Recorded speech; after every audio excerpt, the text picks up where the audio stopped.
North Florida tends to get far less attention than the more southern reaches of the Sunshine State, but these sandy scrublands are home to some incredible animals, if you know where to look. My name is Ben Zeno, and my mission is to inspire you to learn about and conserve the amazing wildlife that's just waiting to be discovered all around us. One great way to uncover cryptic species, which spend most of their lives hidden underground, is by carefully flipping logs, which offer a relatively stable microclimate and protection from predators. This is especially important in sandy scrub habitat, where high temperatures and low humidity make logs a precious commodity for fossorial species. And today, we're gonna flip 100 logs and see what we can find underneath.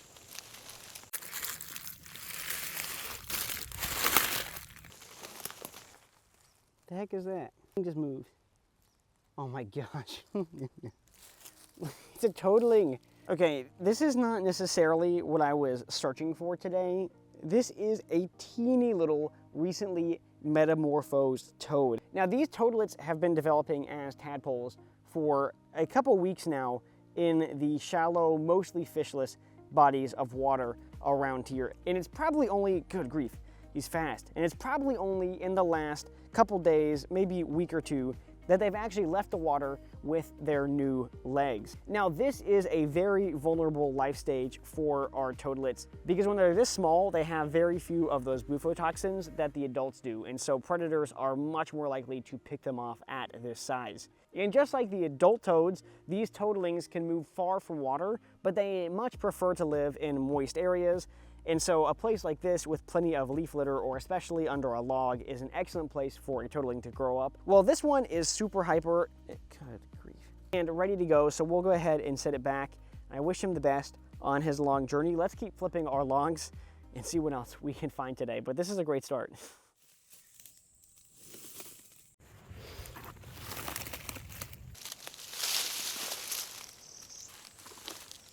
It's a baby, no it's not. Oh my gosh, it is. It's an eft. That is totally weird. What is it doing out here? This is absolutely not what I was looking for, but what a cool creature to find. This is a red eft, which is the terrestrial stage of the eastern newt. But this is not a critter that you can typically just go out and find very easily. Efts are very secretive, and they're very unique because this is actually the terrestrial stage of an aquatic salamander, which is fully aquatic as a larvae, like most amphibians are, but then hits this F stage, this terrestrial stage, as kind of a teenager, and then it'll actually return to the water as an adult newt to complete its life cycle. Now, Fs are really cool because they have this aposematic coloration.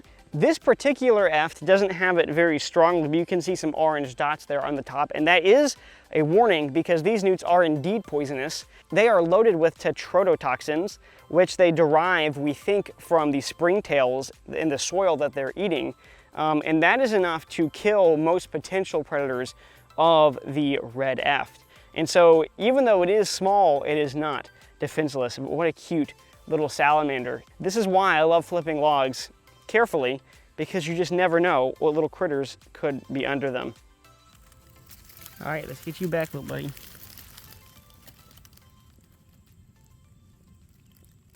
Bye, friend.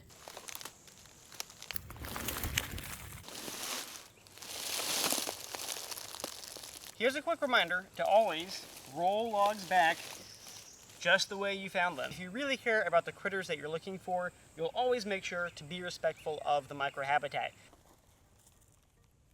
Oh, there's a snake. Hold on. Wait, what even? Oh, shoot. This is a Pinewood litter snake. No way. This is such a special species, and it is a very, very mysterious species of fossorial snake. We've got this like dreamsicle orange on the top. If you look really closely at the head, you'll also see there's a really beautiful occipital stripe here right behind the eye. I mean, this is a beautiful fossorial species. Now, Pinewood snakes actually have a relatively large range all throughout the southeastern US, typically preferring sandy soil areas, and it's in the name, but usually they're living in this kind of pine or mixed pine hardwood forested environments. But this snake is incredibly difficult to find in the wild. And they're so difficult to find, in fact, that we know basically nothing about the ecology of this species other than what we've learned from captive individuals. We're pretty sure that this species does not grow any larger than about 10 to 12 inches long, which means that this individual is probably about an average-sized adult. And another really interesting thing about the pinewood snake is that this is actually a rear-fanged venomous species. So comparable maybe to something more familiar like a ringneck snake. And so while we really don't know for sure what pinewood litter snakes are eating out here, it's possible that they're preying on things like salamanders or larger invertebrates under these logs and beneath the soil that other fossorial snakes of similar size can't take down because they don't have that venom. But of course, the venom of this species is not dangerous to human beings. It's been a really long time since I found a lifer snake, and especially a lifer snake which science knows so little about right now. So this really is a special treat to be able to have a personal encounter with this really cryptic species and show it off to all of you, because this is a snake that most people probably don't even know exists, and it's so beautiful and so understudied. So hopefully in the coming years, there'll be more research to uncover more of the secrets of this pine woods snake, and I will get it right back under its log. How cool is this? All right, bye little buddy. Thanks for letting me see you.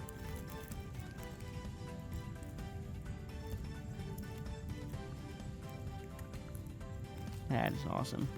Here's your sneak peek at the species that will be featured in the next episode of The Wild Report. I'll see you next time, but until then, stay curious and keep adventuring everywhere.